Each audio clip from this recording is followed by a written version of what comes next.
개혁주일로 예배를 드리고 있습니다. 그래서 오늘 말씀의 제목은 사랑하는 것이 개혁입니다 라는 말씀을 함께 은혜를 나누겠습니다.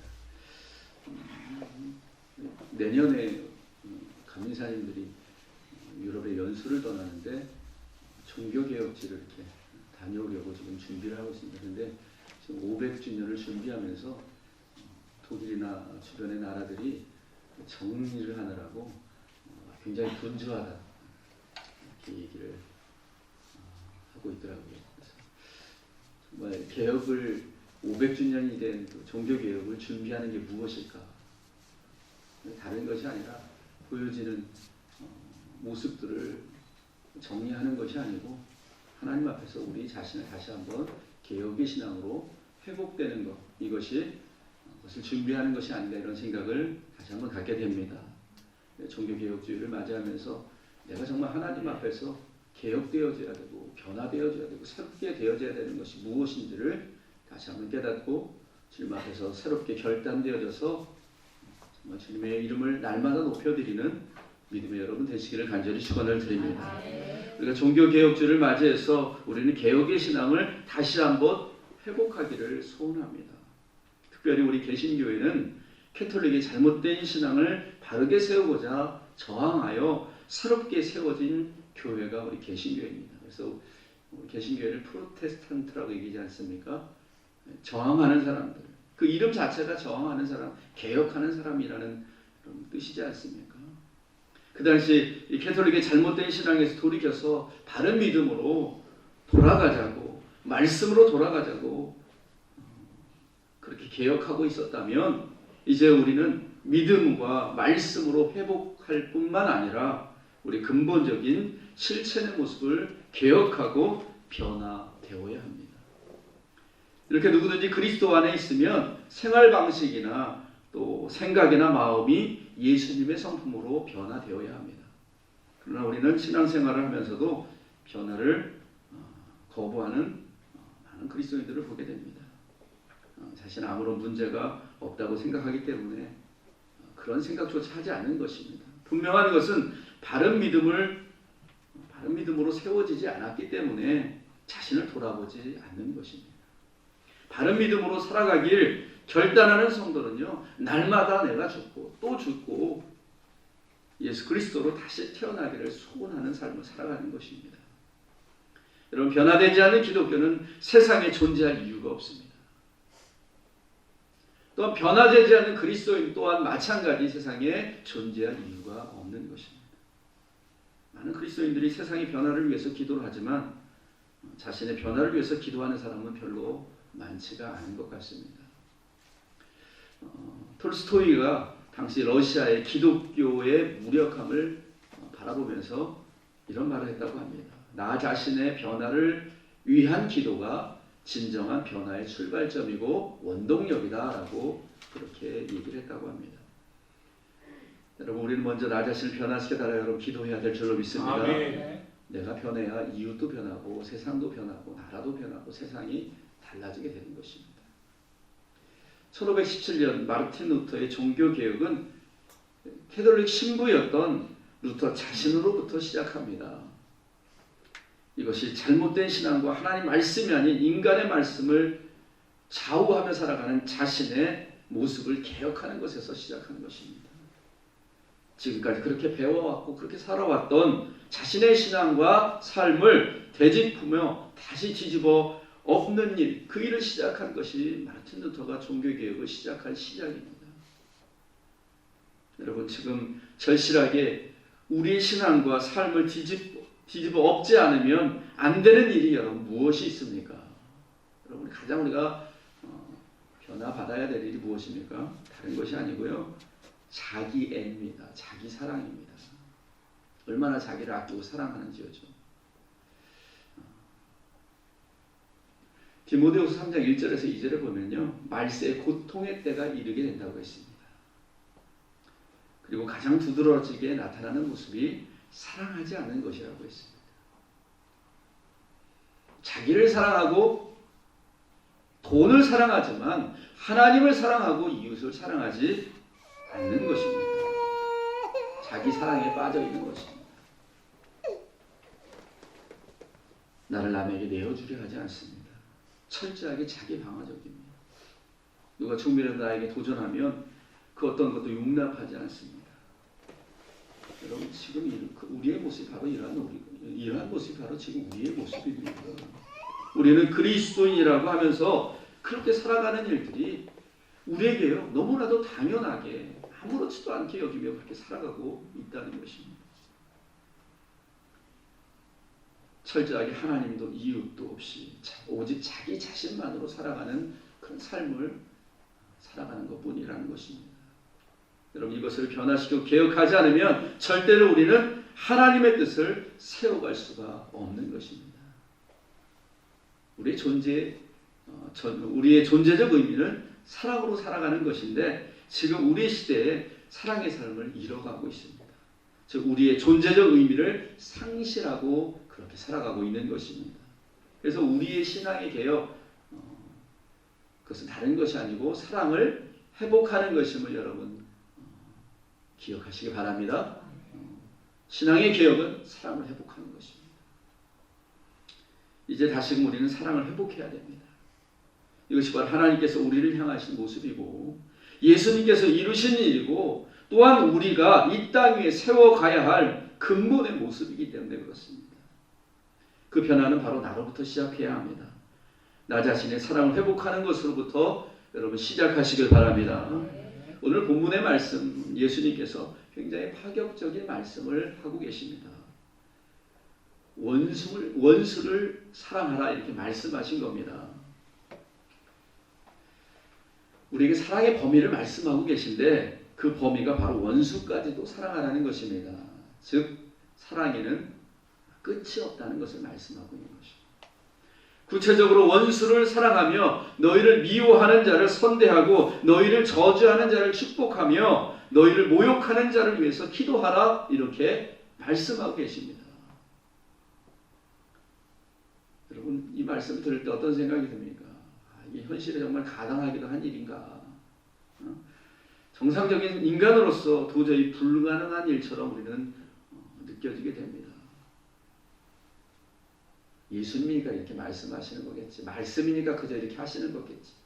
여러분 우리 이렇게 생각하고 이 말씀에 대해서 정말 내 마음에 정말 예수님의 말씀, 예수님이 그렇게 살아오셨던 삶이라는 것, 우리에게 사랑을 보여주시고 그렇게 아낌없이 내어주셨다는 그 사실을 우리가 내 마음속에 품고 그 말씀 귀하게 여기고 내가 그런 삶을 실천하기보다는 그저 남의 일처럼 생각하고 나와는 아무런 상관이 없는 말씀처럼 그렇게 여기며 살아가는 것뿐입니다. 인간의 능력으로 의지로 도저히 감당할 수 없는 일처럼 이렇게 생각하고 살아가는 것뿐입니다. 여러분, 그럼 예수님께서 우리에게 할 수 없는 일을 하라고 강요하시는 분입니까? 절대 그렇지 않습니다. 할 수 없는 것을 하라고 말씀하시는 분이 아니십니다. 어쩌면 이 말씀을 들을 때 우리는 어떻게 인간으로 할 수 없는 일을 하라고 하시는가 불평할 것이 아니라 우리 믿음의 사람들에게 우리가 하나님 앞에서 자신의 연약함을 먼저 깨닫고 부족함을 뼈저리게 우리가 느껴야 합니다. 내가 그렇게 사랑하며 살지 못했음을 깨닫고 원수를 사랑하는 말씀을 이룰 수 없다고 여겼던 삶의 모습의 연약함과 부족함을 먼저 발견해야 된다는 것입니다. 그래서 우리 힘으로는 감당할 수 없기 때문에 오직 하나님의 은혜와 성령의 능력을 우리가 구해야 하는 것입니다. 우리가 성령의 능력하면 이렇게 생각합니다. 방언을 말하는 것, 또 병든 자를 고치는 신유의 은사를 가지는 것, 또 귀신을 쫓아내는 신비한 일들을 행하는 것, 그런 일들을 대단한 성령의 능력이라고 생각합니다. 그러나 주님 먼저 말씀하신 것은 그런 것이 아닙니다. 바로 원수를 사랑하는 것입니다. 그리고 그분은 하나님과 원수되었던 우리를 사랑하시고 우리를 위해서 십자가에 죽으심으로 이 놀라운 일들을 실제로 우리에게 나타내 보여주시지 않으셨습니까? 여러분, 개혁과 변화는요, 예수님을 따라가는 것입니다. 예수님을 닮아가는 것입니다. 예수께서 행하신 일은 이렇게 놀라운 그런 개혁적인 일을 우리에게 보여주시고 또 그렇게 행하셨고 우리에게 말씀하고 계시기 때문에 그렇습니다. 우리가 하나님 부르신 그날까지 이루어야 될 변화와 개혁은 끊임없이 사랑하는 것입니다. 이것이 개혁이고 이것이 우리를 변화시키는 능력이 되는 것임을 여러분 믿으시기 바랍니다. 그렇게 살아가시기 바랍니다. 우리 원수를 사랑하라. 굉장히 막연하게 느껴질 수 있는 그런 말씀입니다. 그래서 우리 주님께서는 구체적으로 원수를 사랑하는 것이 어떠한 것인지를 몇 가지 예를 들어서 말씀하셨습니다. 29절 상반절에 보니까 너희의 이 뺨을 치는 자에게 저 뺨도 돌려대라 이렇게 말씀하고 계십니다. 정확하게 말하면 이 뺨을 뭐라고 성경에 표현하냐면 이 턱과 턱뼈를 얘기합니다. 그러니까 원수들의 경멸적인 폭행을 당한다 할지라도 그렇게 대적에게 정말 이런 수모를 당하고 모욕을 당한다 할지라도 맞서기보다 사랑으로 감당하되 더 적극적으로 다른 뺨을 돌려서 내어주라 이렇게까지 말씀하고 있습니다. 여러분 뺨을 맞는다는 게 무엇입니까? 모욕적인 일이지 않습니까? 얼마나 모욕적입니까? 제가 이런 일을 당했다면 뺨을 맞았다면 너무나 화가 나서 무시당하는 것 같아서 참을 수 없었을 것입니다. 그런데 그렇게 할지라도 화를 내거나 대항하지 말라. 사랑하라 이렇게 말씀하고 있다는 것입니다. 또 29절 하반절에 보니까 또한 내 겉옷을 빼앗는 자에게 속옷까지 거절하지 말라 이렇게 말씀하셨습니다. 여러분 그 당시에 겉옷은요 그냥 우리 패션이 아닙니다. 예쁘게 입는 목적으로 입는 것이 아닙니다. 추위를 막기 위한 수단이 겉옷입니다. 어두워지면 감당할 수 없는 추위를 느끼게 될 것입니다. 그런다 할지라도 겉옷뿐만 아니라 속옷까지도 내어주라 이렇게 말씀하고 있다는 것입니다. 자세히 보면요 달라고 하는 것이 아니고요 빼앗는 자라고 했습니다. 빼앗는 자라고 그렇게 말씀합니다. 빼앗는 강도와 같은 사람이라 할지라도 그 사람에게 속옷까지 내어주라 이렇게 말씀하고 계신 것입니다. 그리고 다시 달라고 하지 말라고 했습니다. 일시적으로 주었다가 다시 돌려받으라는 것이 아니라 지속적으로 반복적으로 내어주라고 이렇게 말씀하고 있는 것입니다. 여러분 이것은 원수를 사랑하는 너무나도 작은 예일 뿐입니다.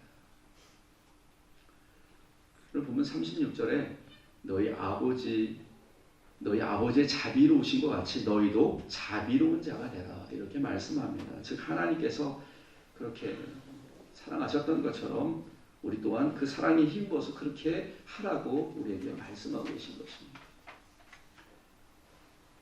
그 중요한 것은요 이 일을 하면서 칭찬받으려 하지 말라는 것입니다. 칭찬받으려 하지. 어떤 보상도 어떤 마음의 스스로의 만족도 갖지 말라 이렇게 말씀하고 계시다는 것입니다. 그런데 사실 그 당시 율법으로는 이렇게 말씀하지 않습니다. 율법 아래 원수라고 하는 것, 그 원수라고 하는 원리를 찾을 수가 없습니다. 원수를 갖는 것과 심판 그것만 그들에게 있을 뿐입니다. 율법 아래 원수를 사랑하라는 말이 없다는 것입니다. 원수를 갚아라. 심판 이것만 그들에게 있을 뿐이었다는 것입니다. 율법 아래 있는 원리가 바로 그것입니다. 그래서 출애굽기 21장 24절에 눈에는 눈으로 이에는 이로 이렇게 율법은 말하고 있다는 것입니다. 여러분 하나님 마음에 합한 다윗도요 다윗이 쓴 시편의 말씀을 보면요 그 원수를 대적하는 기도를 여러분 많이 볼 수 있지 않습니까? 자기가 그들을 증오하는 만큼 주님께서도 그들을 증오해달라고 그렇게 바라면서 기도하는 내용이 너무나 많이 있습니다. 이것이 그들의 모습입니다. 원수를 사랑하라는 말은 당시 유대인들에게는 한 번도 들어보지 못한 말이었다는 것입니다. 마태복음 5장 43절에 보니까 또 네 이웃을 사랑하고 내 원수를 미워하라 했다는 것을 너희가 들었으나 라고 예수님이 레위기 19장 18절의 말씀 인용해서 말씀하고 있습니다. 즉 이웃 사랑이라는 그런 말씀을 하시긴 했지만 원수를 사랑하라는 말도 그 율법 그 어디에도 그것을 말하는 그 말씀이 없었다는 것입니다. 왜냐하면 그들의 원수는요 이방인이 다 원수였기 때문에 그렇습니다.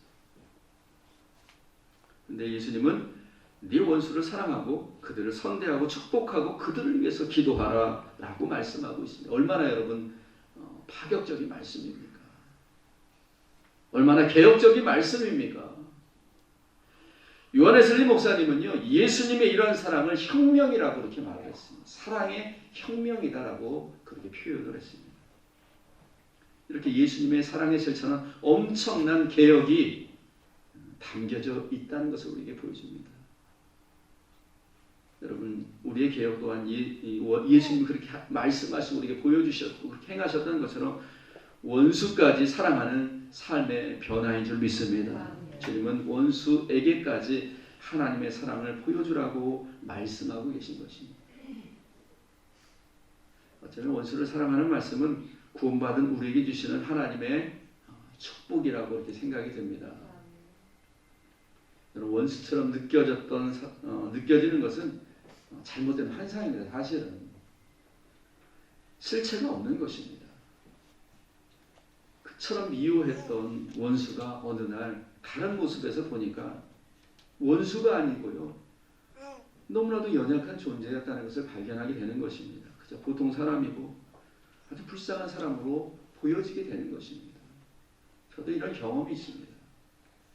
그렇게도 시비하고 방해하고 또 비방하고 힘들게 하는 그런 목사가 있었습니다. 제가 잘못해서 그랬겠죠. 근데 어느 날 가만히 그 목사를 보니까 처음에는 되게 미웠고 원수같이 생각했는데 참 안타까운 모습을 하나님 보게 하시는 거예요. 참 안타깝다. 또 마음속에 불쌍한 마음을 하나님 주시는 거예요. 그래서 자세히 그 모습을 보니까 오랫동안 목회를 했는데, 저보다 더 오래 목회를 했는데 아직도 교회적인 상황이 좋지가 않은 거예요. 상가에서 목회를 하고 또 교회가 자립도 하지 못하고 그 여기저기 도움을 받아야 살아갈 수 있습니다. 또 교인들이 없어서 주변의 교회를 기웃기웃하는 그런 모습을 보게 된 거예요. 얼마나 안타까운가. 목회자가 있어서 교인이 없다고 하는 것, 이것처럼 힘들고 교회가 어렵다고 하는 것처럼 힘든 일이 없습니다. 주님께서 저에게 그 영혼의 불쌍한 모습을 보게 해주셨다는 것입니다. 자신의 처지와 현실에 힘든 것을 다른 사람들에게 화풀이하고 힘들게 하는, 그래서 자신의 존재를 드러내려고 하는 그런 모습으로 보여지게 하셨다는 것입니다. 이런 모습을 하나님께 보여주셔서 원수처럼 여겼던 마음이 조금씩 흐려지기 시작을 했습니다.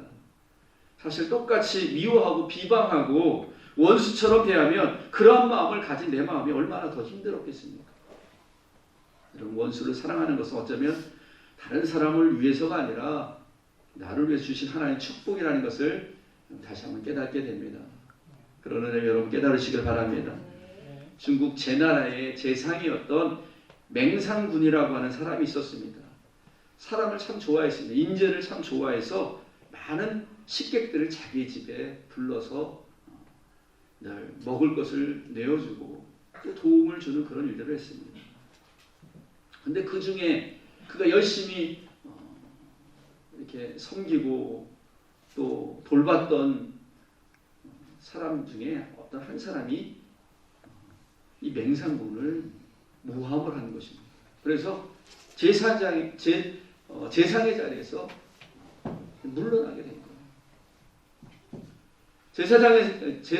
제상의 자리에 물러나니까요, 많은 사람들이 그렇게 많이 그 집에 찾아오고 따르던 많은 사람들이 하나하나 다 떠나가기 시작을 하는 겁니다. 이 맹상군이 그 배신하는 그 모습도 화가 났습니다. 내 일찍이 그들에게 먹을 것을 주고 입을 것을 입히고 은혜를 베풀었는데 이제 와서 나를 배신하고 나를 떠나가던 이 왼수 같은 놈들, 이제 그들 다시 보지 않겠다라고 그렇게 욕을 하면서 그런 마음을 먹었습니다. 이때 풍한이라고 하는 사람이 그에게 달려와서 이렇게 말을 했습니다. 저작거리를 보시기 바랍니다. 사람들은 자기가 원하는 물건이 있으면 모여듭니다. 근데 그 물건이 없으면 다 떠나가 버립니다. 그들에게 은혜라고 생각하지 말고 베푸십시오. 그렇다면 이제 그들은 떠나지 않을 것입니다 라고 위로를 했다고 합니다. 여러분, 마음을 바꾸면요, 그렇게 원수 같았던 사람도 자신의 이익을 따라 살아가는 연약한 존재로 보여지고 더 사랑해야 될 존재로 보여지게 되는 것입니다. 예수님께서도요, 십자가에서 못 박히실 때 자기에게 못을 박는 사람, 머리에 가시관을 씌우는 사람, 채찍을 치고 조랑하는 그런 침 뱉고 뺨을 때리는 사람을 우리 주님이 저주하지 않으셨습니다. 그들을 향해 주여 저들의 죄를 용서하여 주시옵소서. 지금 저들이 하고 있는 것이 무엇인지 저들이 알지 못하고 행하고 있습니다. 라고 그렇게 기도하셨습니다. 여러분, 예수님은 자기를 죽이는데 내어주는 그 일을 하는 사람들을 용서하셨습니다. 여러분, 이것이 우리에게 보여주신 예수님의 사랑이십니다. 우리는 예수님의 이러한 사랑을 본받아야 합니다. 여러분, 다른 것이 개혁이 아닙니다. 사랑하지 못하는 내 자신이 사랑하는 것이 개혁입니다. 남을 미워하는 내가 그들 용서하고 용납하는 것이 개혁입니다. 나 외에 관심이 없던 내가 남에게 배려하고 용납하고 섬기기를 시작하는 것, 이것이 개혁입니다. 여러분, 그리스도인들은 죄를 미워해도 죄인을 불쌍히 여겨야 합니다. 사단을 미워해도 사단에 억압된 사람들은 불쌍히 여겨야 합니다. 우리가 원수라고 생각했던 그는 결코 우리의 원수가 아닙니다. 우리가 진정으로 사랑해야 될 연약한 대상일 뿐입니다. 그가 왜 지금 우리의 원수가 되고 있습니까? 그것은요, 우리가 사랑해야 할 때 그 사람을 사랑하지 못했기 때문에 그래서 원수가 되고 있는 것입니다. 사랑하시기 바랍니다. 주님의 사랑으로 사랑하시기 바랍니다. 아멘. 이것이 개혁하는 것입니다. 나 자신을 개혁하는 것입니다. 여러분, 종교개혁주일에 여러분 무엇을 개혁하시겠습니까? 여러분, 개혁의 대상은 언제나 자기 자신이어야 합니다. 살아가지 못하고 용서하지 못하고 섬기지 못하는 자기 자신이어야 합니다. 그래서 우리의 개혁은 바로 사랑하는 것이 되어야 합니다. 예수님께서 그렇게 사랑하셨고 우리에게 그것을 부탁하셨습니다.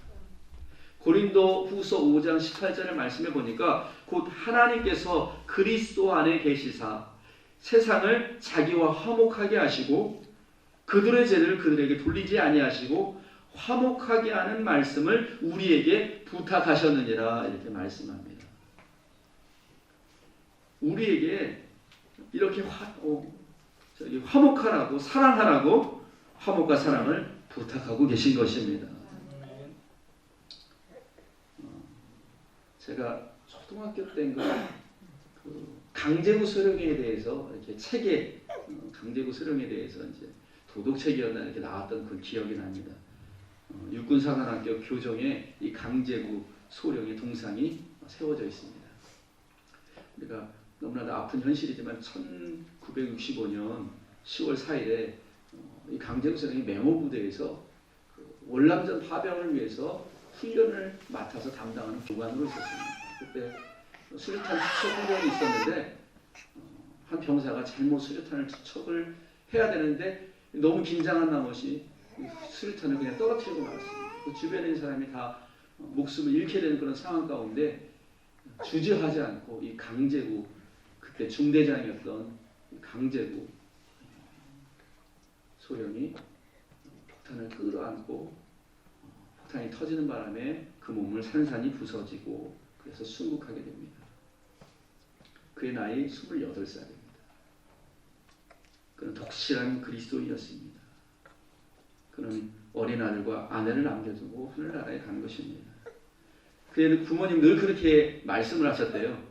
제구야, 남을 위해서 살아라, 희생해라, 늘 이렇게 말씀하셨대요. 그리고 순국하는 순간에 그의 오른쪽 주머니에 이 성경책이 있었는데 그 성경책, 찢어진 성경책 사이로 빨간 펜으로 성경책 구절이 그어져 있는데 그 구절을 보니까 요한복음 15장 13절의 말씀이었대요. 사람이 친구를 위하여 자기의 목숨을 버리면 이보다 더 큰 사랑이 없느니라, 이렇게 그 말씀이 빨간 펜으로 그어져 있었다고 합니다. 참으로 값지고 귀한 사랑입니다. 그리스도인이라면 자신의 것을 아낌없이 내어주는 희생이 있어야 합니다. 이러한 사랑의 삶은요, 예수 몸소 우리에게 보여주신 것입니다. 우리 또한 그 사랑으로 살아가시기를 여러분 이 시간 결단하시기 바랍니다. 아멘. 우리가 주님의 그 화목하게 하시고 사랑하라고 주신 말씀들에 순종하고 살아갈 때 우리의 삶이 변화되고 이 사회가 변화되고 이 나라가 변화되고 결국 세상이 변화되는 놀라운 역사를 이루게 될 줄 여러분 믿으시기 바랍니다. 이 종교개혁주의는 무엇보다도 주님의 사랑을 여러분 회복하시기 바랍니다. 그 사랑으로 세상을 변화시키셨던 것처럼 우리 또한 주님께 감당할 수 없이 너무나도 귀한 그 사랑을 받은 그런 삶을 가지고 이 세상을 향해서 그 삶으로 살아감으로 이 세상을 개혁하고 변화시킬 능력을 날마다 소유하며 그런 삶을 이루어가는 저와 여러분 되시기를 간절히 축원을 드립니다. 하나님 아버지, 그러면 우리가 주님의 사랑을 너무나도 풍성히 받아 누렸음에도 불구하고 주님께 사랑하라고 말씀하신 그 사랑으로 살아가지 못했던 저희들의 모습을